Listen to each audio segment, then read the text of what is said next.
ஆமா அரசே, நம்ம ஊரில் இன்னும் நிறுத்துங்கடா. வர்மா தாலி, நாளைக்கு எனக்கு லீவ் வேணும். ராஜாவே தாயுலின் அப்பா என்னப்பா ஒரு காவலாளி வாங்கல மரியாதை இல்லாம பேசுறாரே.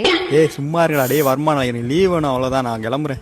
என்ன அபியும் ஷாக்கிங்கா இருக்கா? என்னடா ஒரு காவலாளி இவ்வளவு பெரிய ராஜாவே தாயலி போடா வரான்னு இருக்கானே அப்படின்ட்டு. ஆமாம் அண்ணா, ஆனா ஏன்? அது ஒண்ணுமில்ல பீம். போட்டக்பூர் ராஜாவை பார்க்க இவனும் நான் தான் போயிருந்தோம். அப்போதைக்கு என்ன பண்ணிட்டானா, மங்கிள் சிங் வந்து இடையில வழிய மறைச்சுட்டான். ஐயோ, அப்புறம் என்ன ஆச்சு ராஜா?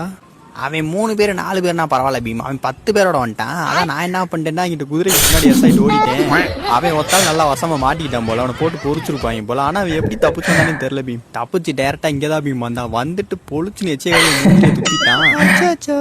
இது கூட பரவாயில்ல பீம், ஆள் இல்லாதப்பெல்லாம் நீ அடிக்கடி இந்த செருப்பு கழட்டி அடிச்சுட்டு போவான்.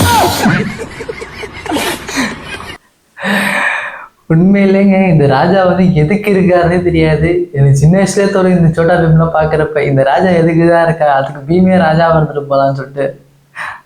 ஆனா செம்மையா டப் பண்ணி வச்சிருக்காங்க இந்த இதுக்கு.